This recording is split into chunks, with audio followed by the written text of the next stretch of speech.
માં નાયબ કલેક્ટરને આવેદનપત્ર આપી ભાજપના આવા તત્વો સામે એફઆઈઆર કરવાની માંગ કરી છે। બનાસકાંઠા જિલ્લા કોંગ્રેસ સમિતિ અને ડીસા શહેર તાલુકા કોંગ્રેસ દ્વારા ભાજપના કેટલાક શખ્સોએ દેશના વિપક્ષી નેતા રાહુલ ગાંધી વિરુદ્ધ કરેલા નિવેદનને લઈ ભાજપના આ તત્વો સામે એફઆઈઆર દાખલ કરવાની માંગ સાથે સ્થાનિક નાયબ કલેક્ટરને આવેદનપત્ર સોંપ્યું છે।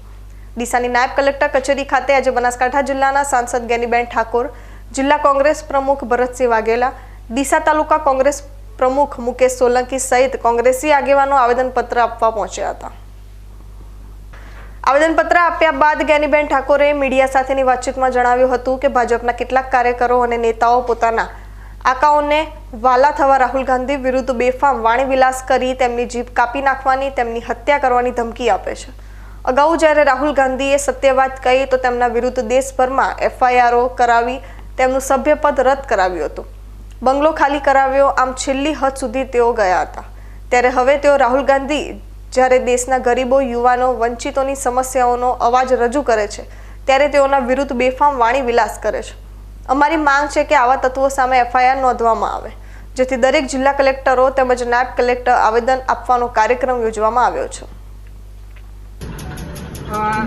ડીસા શહેર અને બનાસકાંઠા જિલ્લા કોંગ્રેસ સમિતિ આયોજિત રાહુલજી માટે ભારતીય જનતા પાર્ટી અથવા તો એમના સાથી પક્ષના નેતાઓ બેફામ નિવેદન કરીને દેશના લોકોને ગુમરાહ કરવાનું એક ભયનું વાતાવરણ પેદા કરવા માટેના જે પ્રયત્નો કરી રહ્યા છે એની સામે કાયદેસરની કાર્યવાહી થાય અને ગાંધીજીના ગુજરાત હોય કે ગાંધીજીના દેશમાં જ્યાં સત્ય અને અહિંસાનો માર્ગ એ સમગ્ર વિશ્વને આપ્યો હોય, ત્યાં હિંસાની વાતો થતી હોય ત્યારે કોંગ્રેસ પાર્ટી એ હર હંમેશા ન્યાય માટે, સત્ય માટે કોઈના પણ પડખે રહીને લડવા માટેનું કામ કર્યું છે।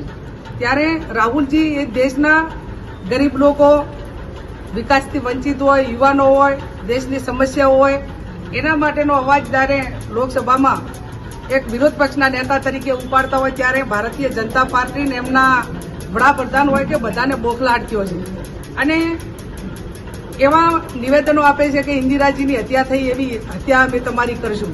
તો ઇન્દિરાજી પણ દેશ માટે એમને બલિદાન આપ્યું હતું।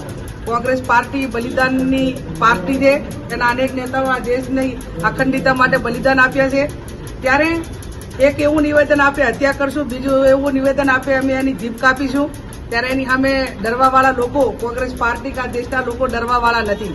અને એ જ લોકો એવા છે કે જે રાહુલ ગાંધી કોઈ પણ પ્રકારનું એવું નિવેદન નહોતું કે કોઈ સમાજને કે કોઈ વ્યક્તિઓને ચોટ પહોંચે, છતાં પણ એ જ લોકોને આજ જે નિવેદનો આપવાના છે આપે છે એમના નેતાઓ અને દેશના વડાપ્રધાન 24 કલાકની અંદર રાહુલજીનું સભ્યપદ દૂર કર્યું હતું, એમના ઉપર આખા દેશની અંદર કેસો કર્યા હતા, એમને રહેવા માટેનું મકાન પણ ખાલી કરાવ્યું હતું। ત્યારે આવા બેફાન નિવેદનો જે કરે છે એ એમના આકાઓને, એમના નેતાઓને વાલા લાગવા માટે આડકતરી રીતે એમને ઉશ્કેરીને આવા નિવેદનો આપવા માટેની છૂટ આપવામાં આવે છે। ત્યારે અમે આ દેશમાં ભાઈચારાની ભાવના રહે, સર્વધર્મ ભાઈચારાની ભાવના સાથે રહે અને નેતાઓ મારફત એ સારો મેસેજ એ તમામ દેશવાસીઓને જાય એ માટેના જ્યારે પ્રયત્નો છે ત્યારે આ વાતને અમે વખોડી કાઢીએ છીએ ને એમની સામે કાયદેસરની કાર્યવાહી થાય એના માટે અમે એફઆઈઆર કરાવવા માટે પોલીસ સ્ટેશનમાં પણ આ નકલ આપી છે અને દરેક પ્રાંત અધિકારીને આ પૈકીનું આવેદનપત્ર આપ્યું છે।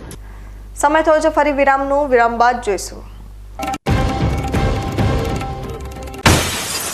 પંચાયત રાજમાં ધાનેરા તાલુકાના ગામડાઓ આજે પણ પછાત, સમયસર વેરો ભરવા છતાં પ્રાથમિક સુવિધાઓ ન મળતા ગ્રામીણ વિસ્તારના લોકોમાં રોષ।